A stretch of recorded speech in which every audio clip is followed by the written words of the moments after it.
Hi, I'm Chris Roudergue with Iowa State and the Sow Pillar leader. So it's my pleasure to get to introduce the next two speakers, and just to give a little bit of background on them and on that portion of the project. Certainly you're seeing a lot of great data that was generated from randomized control studies that were done and data analysis, but a significant factor certainly for the first one, and now going into the second livability project, we're really documenting impact, particularly from some applied projects that were done. So once again, just a reminder, you guys can help us out with that. We're trying to document that impact, and that's going to be important for funding of this type of project moving forward. So if you find that QR code and can do that, that would be great. But this one and what our next two speakers are going to talk to you about really was just from one of the small studies that we did at on-farm with a collaborator, and it really was just focused on working on with the farm staff, training them for early identification of at-risk sows, implementing a treatment plan. And we did that for a couple of weeks and turned the farm back loose and monitored them for 6 months and found, wow, they dropped the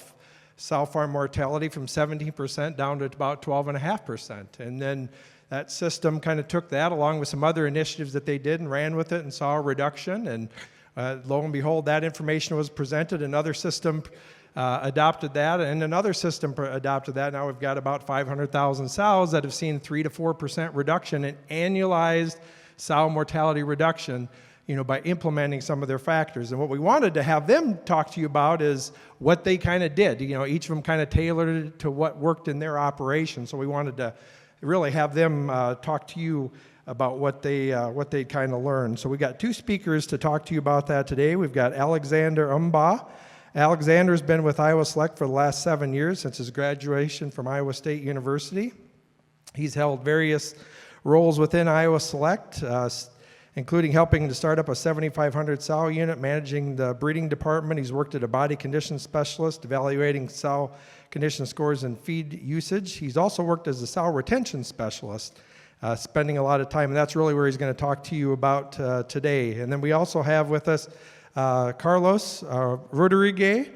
He began his career as an independent practitioner working with swine producers in Chile before serving as a swine veterinarian with AgriSuper. In 2018, Carlos moved to the U.S. to work with Country View Family Farms, starting as a sow production manager, advancing to a training and development management, and then now he's serving as the role of director of technical services here. So he's really, both these gentlemen are going to spend time talking to you about how they kind of took that information that was generated during the first study and kind of tailored it to their individual operations and then what they learned from that. So please help me welcome Alex and Carlos to the stage.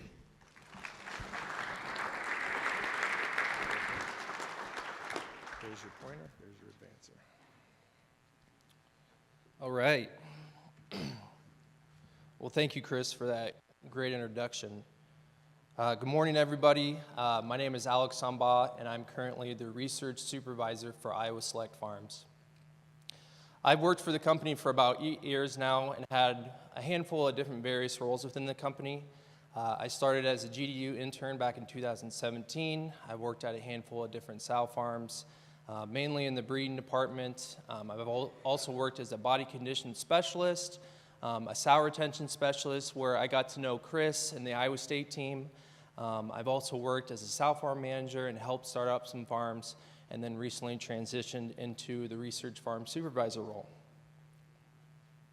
So back in 2021, 2022, we collaborated with Iowa State and did a field study at one of our sow farms with intentions of finding different ways to reduce sow mortality by choring. And so one thing that Iowa State brought to the table was implementing a 2-person choring system in our gestation barns. So what that means is we would actually have one person at the front of the crate and actually one person at the back of the crate, and they would work together and look at those sows individually as a team.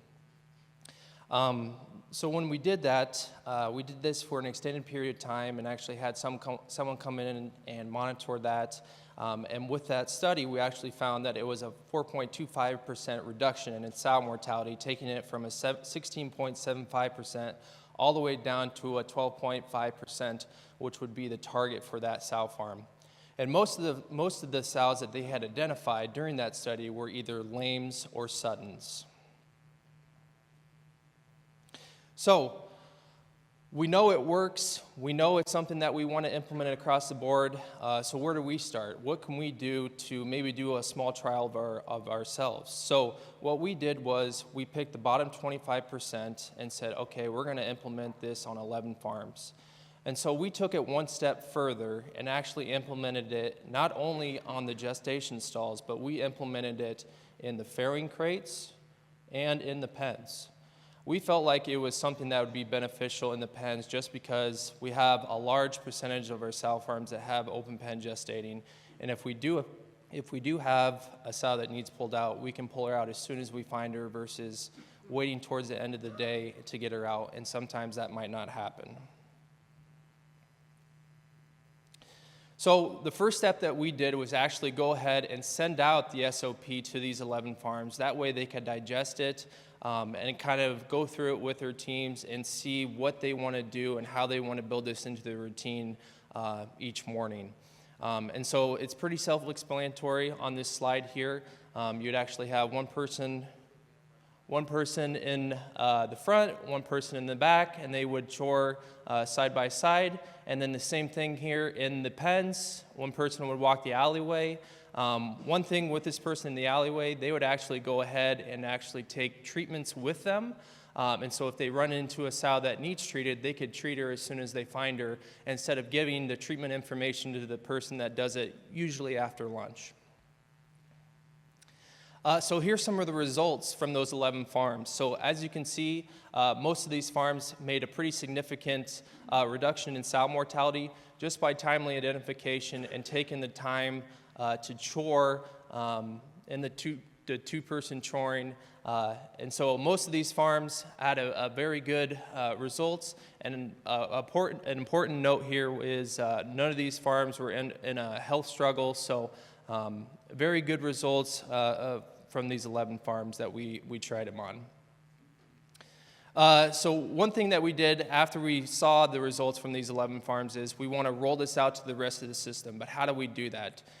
So one thing that we did was we had regional meetings with our managers. We brought them in and we said, okay, this is what we're going to do. This is how we're going to implement it. And to be honest with you, there was some hesitation at first. There were some managers that said, you know what, this might take more time. Alex, I don't have the staffing for it.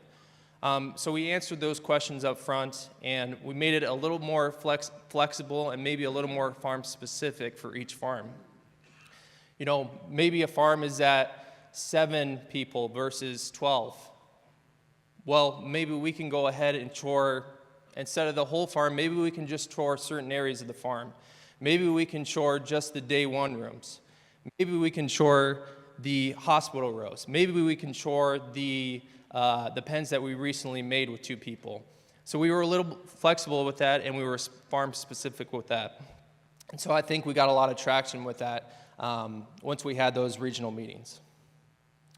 Another action that we had was we actually sent out an Excel spreadsheet that would actually break down the mortality into 3 main buckets. So you would have your lambs, your suttons, and your prolapses.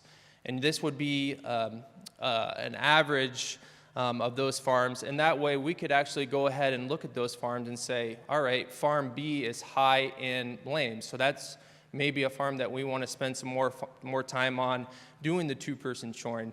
Maybe it needs to be a farm that we get into a little more often instead of once a quarter. So this was a good tool to use, and I would tell you that a lot of farms and a lot of staff members would actually gravitate towards this and actually would wait every week for this to come out and see if they had actually improved from the week prior. Treatments versus mortality. So I like to put this slide in here.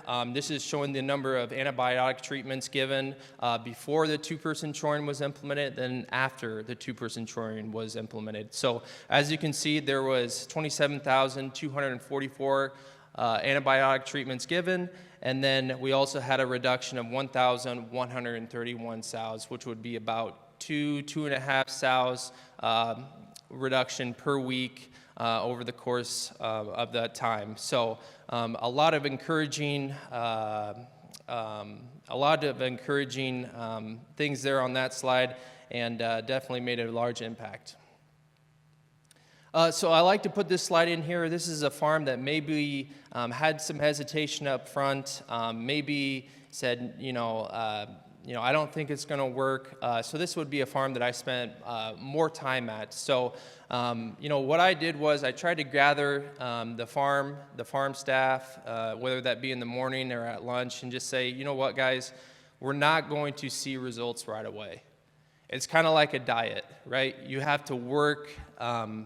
You have to work at it in order to receive results, It might not be tomorrow, but that doesn't mean it's not going to happen in the future. So we were able to take that farm from a 26.66 average mortality farm down to a 19.5, which would be the target for this farm. Breeding flashcards, this is something that I like to give to the farms that maybe struggled to keep things consistent. And so what I would actually do is go ahead and have the crew fill out these spreadsheets and actually tell me who chored that barn, how many treatments they had, did they have any sows that got pulled out. So that way I could get a snapshot of what's going on in that farm without actually visiting that farm. Now this wasn't for every farm, but this was probably for the farms that struggled to keep things consistent. Okay, but an important note here is this two-person choring or this team choring would be implemented Monday through Friday. On the weekends, we would go back to choring individually. But if you chore consistently and you chore well Monday through Friday, your weekend should look good, right? System livability quizzes. This is something that I like to talk about. So we got some traction with the two-person choring, and we actually implemented a system livability quiz consisting of 25 questions going over sow mortality, treatments, anything that would be related to that topic. And it was actually a fun, competitive thing that we did amongst the sow farms and really got some traction there. So I like to put that in there, and we had a lot of good time with that since we implemented the two-person choring. So here's some of the results from 2021 to 2023. As you can see, we are at a 17.28% annualized sow mortality, and then we dropped in 2022, 2023 down to a 14.83, and then kind of leveled off at a 15%.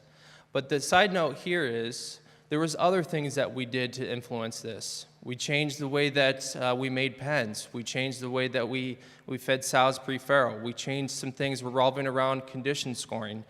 We did some things revolving around toenail trimming. So there was a handful of different things that we did to influence that and to reduce that number. These next couple of slides, I'm going to talk about maybe a little bit about my personal experience implementing the two-person choring. So I was responsible for helping start up a farm this year, and I did a lot of things wrong. I messed up the flow. I probably could have done a better job of time management. There's a lot of things I wish I would have done. But the one thing I did do right was implementing this two-person choring and keeping that consistently and keeping mortality levels low. And I felt like it was important just because we did have, 67% of our people didn't have any pig experience. So the one thing that I tried to do was pair up an experienced person with an inexperienced person, so that way if they run into a sow that needs treatment or needs pulled out, you don't have an inexperienced person that doesn't know what to do. They have somebody there that can help them with that. My last slide here is one that I like to put in front of my crews. It's talking about time. How much time does it take you to grab that Hercules, take it from one barn all the way to the other barn, right? Get that sow up on the winch, take it to the transition room, and then take it to the compost shed. That's a lot of time, right? So would you rather do that 30 to 40 minute process, or take the time, 8 to 10 minutes, go ahead and treat that sow? By the time you draw that medication, inject it, put that information into the computer, you're only looking at around 10 minutes. So this is what I like to put in front of people. This is what I like to do to kind of persuade them into believing in the two-person shoring. And it got a lot of traction, and it worked well for us.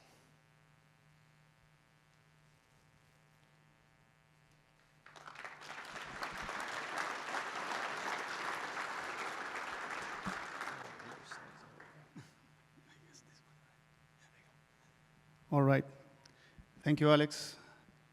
And thank you, Chris, for the invitation for being here. It is an honor for me to represent our team. I'm just the visible face of many others that are doing the job, and we are happy to share with you all our journey. So I would like, just to get started, to share a little bit about Country View for the ones that are not really familiar with us, what we do, who we are.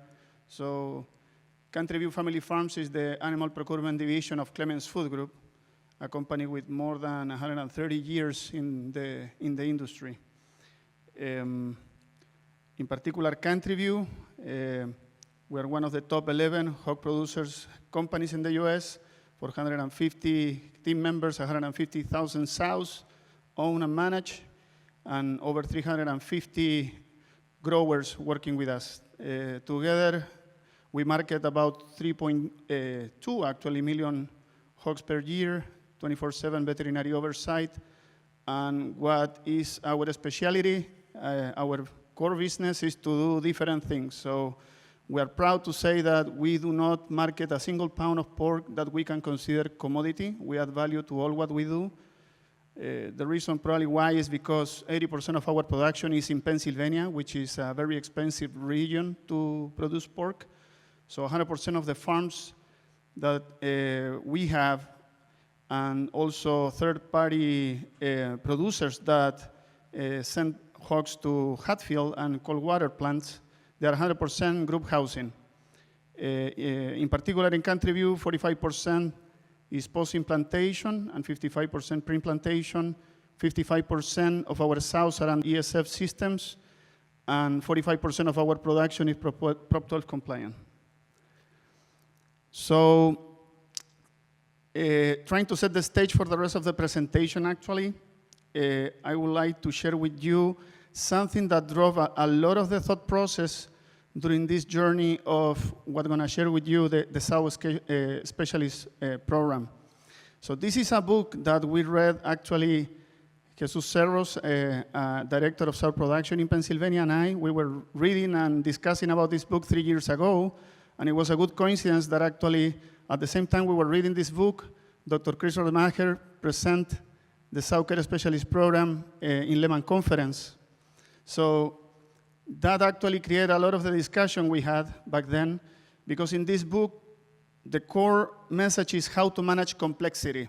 And we are all agree here that today, complexity is basically what we face every single day in pig production, and it's getting more complex day by day.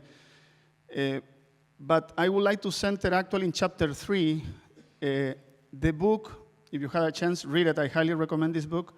The book talks about the end of the master builders. And I'm gonna connect the dots, believe me, in the next couple of slides with that concept.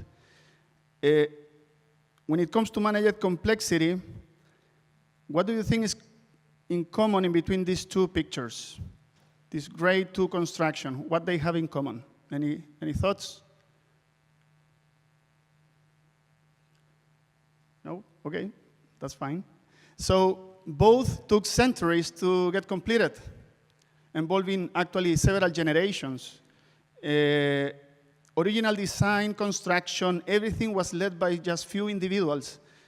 So back then, they were called master builders. The master builders were able to cover everything during the construction process.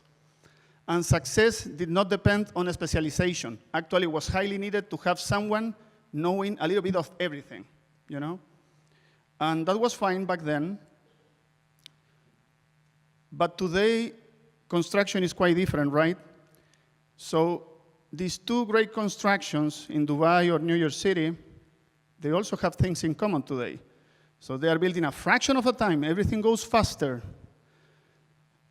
But also, they are managing greater complexity, require dozens of highly specialized roles, from structural engineers, elevator system designers, wind and earthquake-resistant experts, etc. But today, we don't have master builders building these buildings. Today's success depends not on one person's knowledge, but in many experts by area working in perfect synchrony. So if we take that concept of the master builders now to peak production, my personal belief is that as an industry, we are still dealing with a lot of master builders in our farms. We expect from them to know and do a lot of things. But reality, the industry has been changing a lot during the last 10 years. And it's not just that this bad trend in sow mortality, is housing standards, prolificity, sow robustness, automation, swine health, turnover, you name it. I mean, a lot of things changed during the last 10 years, so we need to have a different approach. So in country view, in particular for the Sow Care challenge that we had, we decided to move from master builders to specialists, and that's why we created a Sow Care specialist program. So what is the Sow Care specialist for us? So it's a dedicated role with focus on sow health. So that team member that is properly trained and certified as a Sow Care specialist is fully dedicated on early identification of issues, timely treatments, and consistent follow-up of all the sows that are under his or her responsibility, to the point that actually our Sow Care specialists recognize sows coming back to an hospital pen 2-3 weeks after the first time they were there. They also take care of what we call the bully sow management in group housing. I'm going to explain a little bit more about that in the next slides. But at the end of the day, the beauty of the Sow Care specialist, we provide clear accountability and consistency across the system to these team members. Because we believe that when everybody should be accountable, nobody is accountable. Which doesn't mean that the rest of the team members are not doing nothing related to Sow Care and treatments, no. But we put the final responsibility in one person.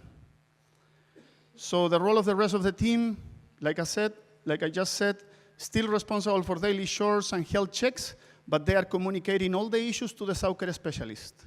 And he had the notes, location of the animals with problems, and he's or she's is doing the follow-up in a daily basis. In strong, actually, communication with the team leads and farm managers. So just to share with you, and we do a lot this at Country View, direct observation. So to start this program, we spent a decent amount of days at the slot just observing our back then pilot Sow Care specialist doing the different tasks. So that allowed us actually to build the job description of this role. So the role has a formal job description, as you can see here. And task by task, area by area, we start counting the time spent doing what was expected. So again, the Sow Care specialist covers administrative stuff, meaning treatment records, expired medicines, different things like that. Responsibilities in also farrowing are listed there with the times, as you can see. Then in the breeding and gestation barn, same thing, activities and times. Hospital pen and care and management is where actually our Sow Care specialists spend the most of the time. And in the farrowing house for sure.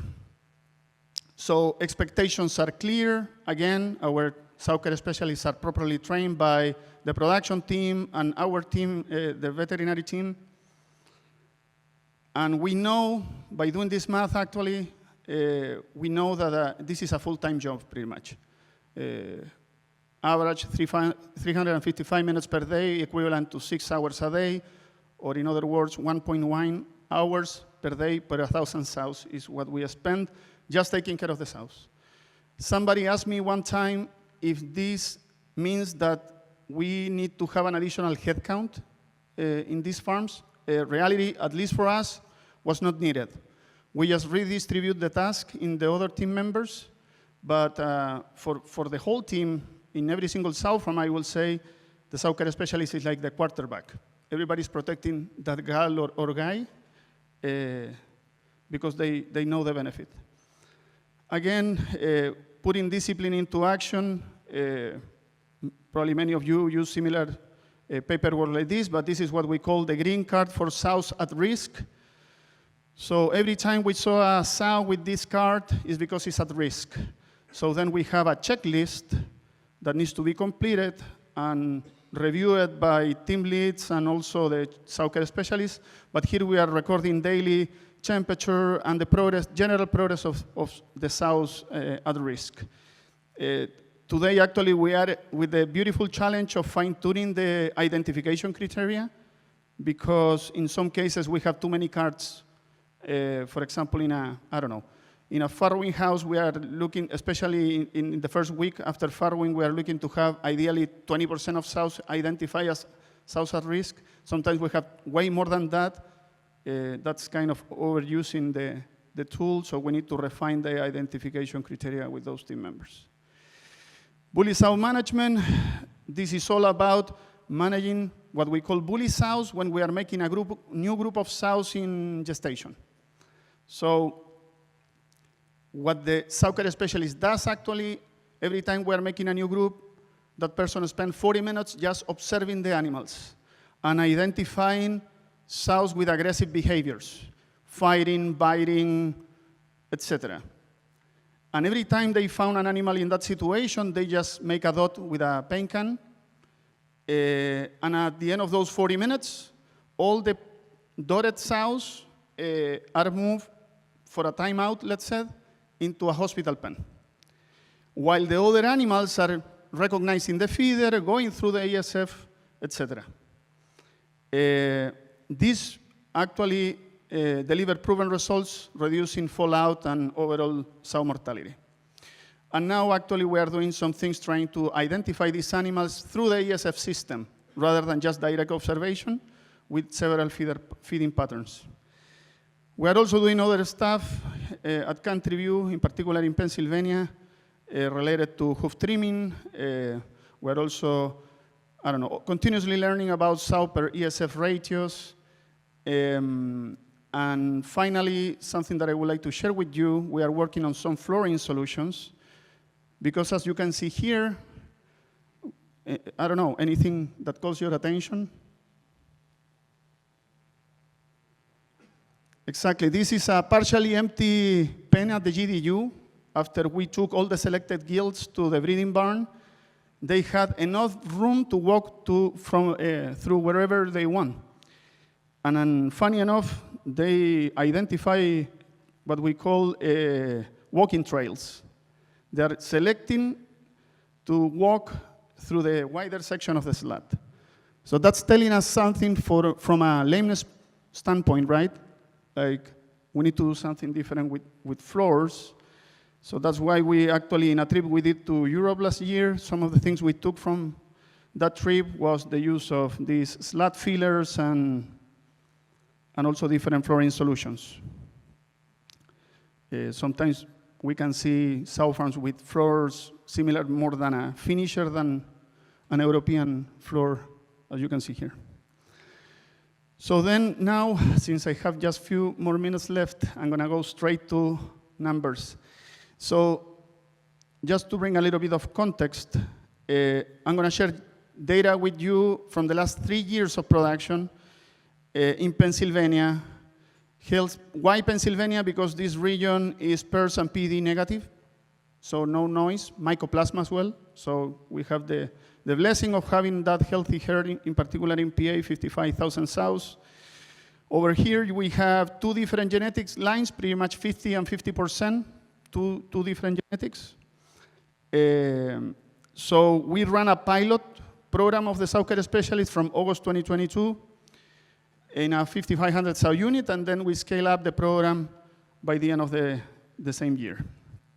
So this is our pilot farm, And as you can see here, we implement the Sow Care Specialist Program in week 18 of that fiscal year, a couple of weeks after. For the ones not familiar with SPC charts, what is in red is abnormal variation of system change. What is in blue is normal variation. So in here, obviously, we were in an out-of-control situation with 15 to 20% sow mortality. We implement the program. Mortality went down to what we call basically a control situation.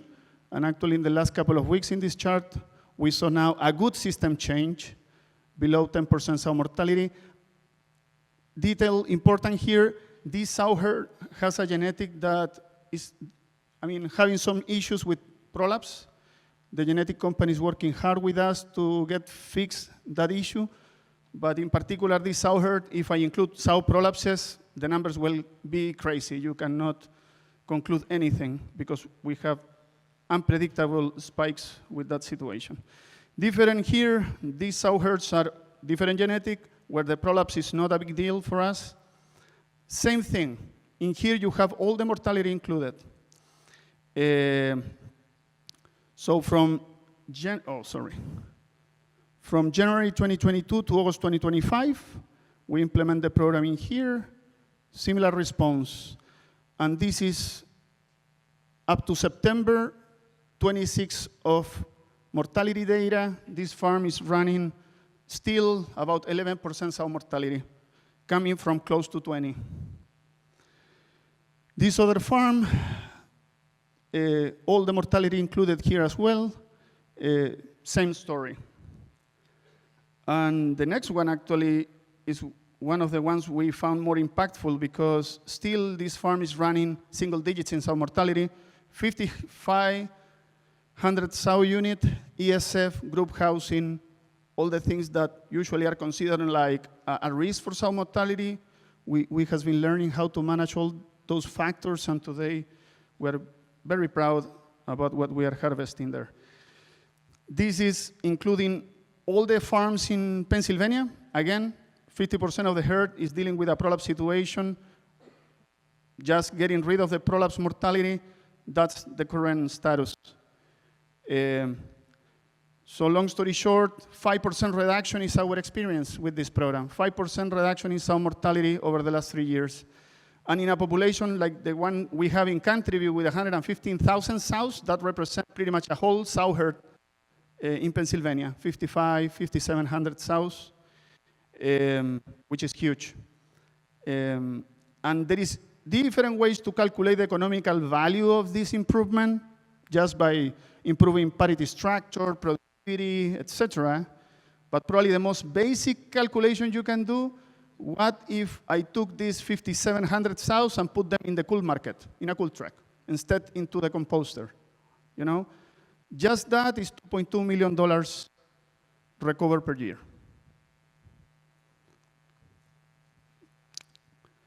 So take-home messages. In our experience, the impact is 5% reduction in 3 years. We have fewer removals, faster recovery times, and improved survivability. This is big, and some speakers mentioned about this when it comes to mortality in pigs, people impact. When you are dealing with 20% mortality in a 5,500 operation, that's pretty much 20 sows, 2,400-pound sows being moved to the composter every single week, together with all the fostering and nurse on, nurse off situation. That's a lot of labor, so people impact is huge. And we consider that survivability is not just to be luck, you know, and the number can drift up or down by chance. We put a structured process in place with a lot of training, and it's working. So we decided to move from master builders to specialists, and discipline matters. That's my final message. And a special thank you for all our team members that are making this good stuff happen every day. So, and thank you all.